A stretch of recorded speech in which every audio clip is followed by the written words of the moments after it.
Bridging the gap. Following the successful inter-Korean summit, South Korea is now planning to build an extensive network that will connect the Korean Peninsula to Russia via rail. North and South Korea have begun talks about connecting their railways using existing lines that run from Seoul to Pyongyang and onto the Chinese border city of Sinuiju. The project also includes plans for a separate high-speed railway that would allow trains to go from Seoul to Sinuiju at speeds of up to 350 kilometers per hour.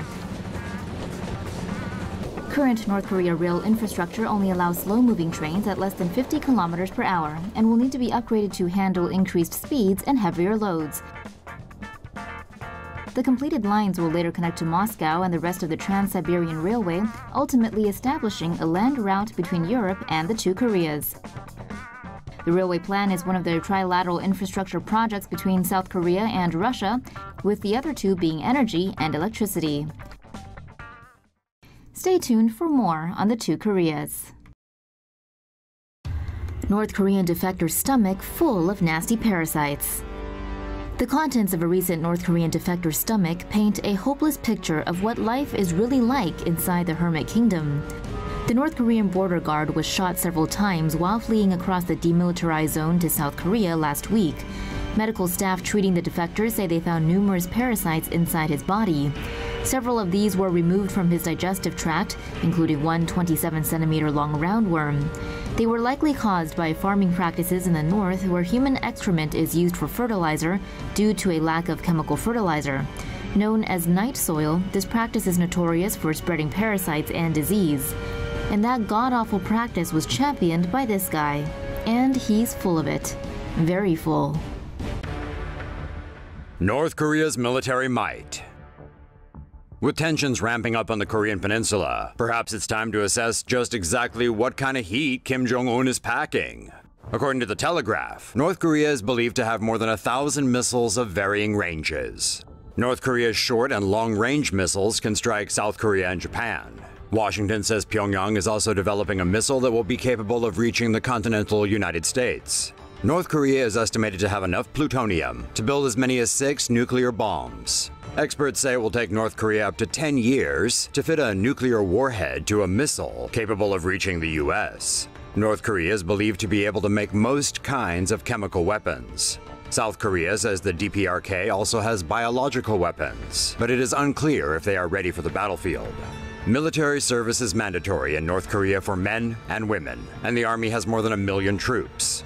The Army relies on outdated Soviet tanks. The Navy has more than 70 submarines and 3 frigates. Most North Korean Air Force planes are outdated Chinese fighter jets, although it does have a small number of more modern Russian-built jets. The cyber warfare threat from North Korea is centered around an organization called Bureau 121, which boasts up to 6,000 hackers. Most of its attacks are targeted at South Korea. So that's the kind of hardware Kim Jong-un has at his fingertips. Let's just hope he brings an end to all this military madness before people get hurt. Japan, US, and South Korea show Kim who's boss. Morbidly obese North Korean dictator Kim Jong-un may have lost some weight down the toilet recently. Why? 4 American F-35Bs and 2 B-1B bombers, along with 4 Korean F-15s and 4 Japanese F-2s, flew in sequential military drills this week. South Korean and American aircraft dropped live munitions at the Pilsong training range in South Korea. According to the U.S. Pacific Command, the exercises were conducted in response to North Korea's missile launch over Japan on September 14th. The Japanese and American aircraft flew over waters near the southwest coast of Japan. Kim's Russian and Chinese comrades also ran joint naval exercises near the Russia-DPRK border, and word is they weren't for his benefit. Frenemies much? Washington, we have a problem.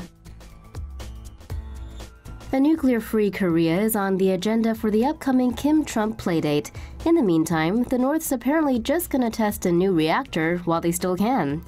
A newly finished nuclear reactor in North Korea's Yongbyon complex has reportedly come online after satellite images show its smokestack releasing emissions. The North claims the reactor is meant to produce electricity for civilians, since it has the potential to create enough megawatts to power a small town. Experts point out that the nuclear reactor can also be used to create 20 kilograms of plutonium a year to power its nuclear weapons. To achieve complete denuclearization, the U.S. will have to persuade the North Koreans to give up not just their arsenal, but also facilities that produce nuclear fuel. Good luck and Godspeed to that.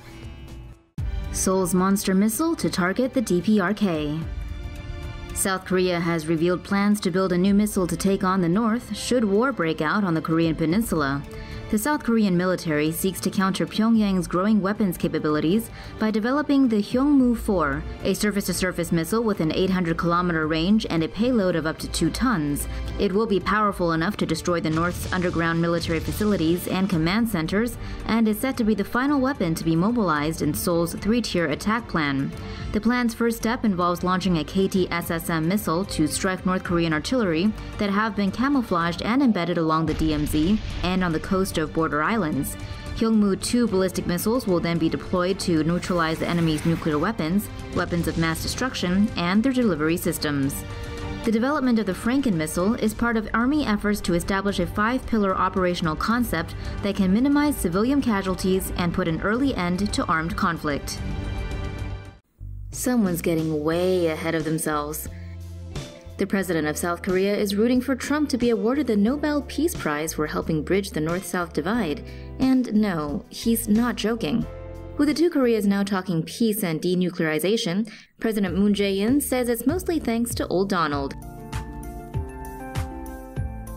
the same peace-loving fella who threatened North Korea with nuclear annihilation just a year ago. Sure, the Trump administration has been hurling sanctions and insult tweets left and right, and breathing down both the North's and China's necks. But it's hard to say just how much of that is actually responsible for Kim Jong-un's renewed interest in peace, if he's even truly interested. Seeing Trump and Nobel Peace Prize in the same sentence is mind-boggling enough, but it isn't even the worst part. Former South Korean President Kim Dae-jung won the prize in 2000 for setting up a summit with the North. His widow wished the same to Moon, who then went on to endorse Trump. So the possibility of Trump being awarded a peace prize? Very real? He's definitely all for it.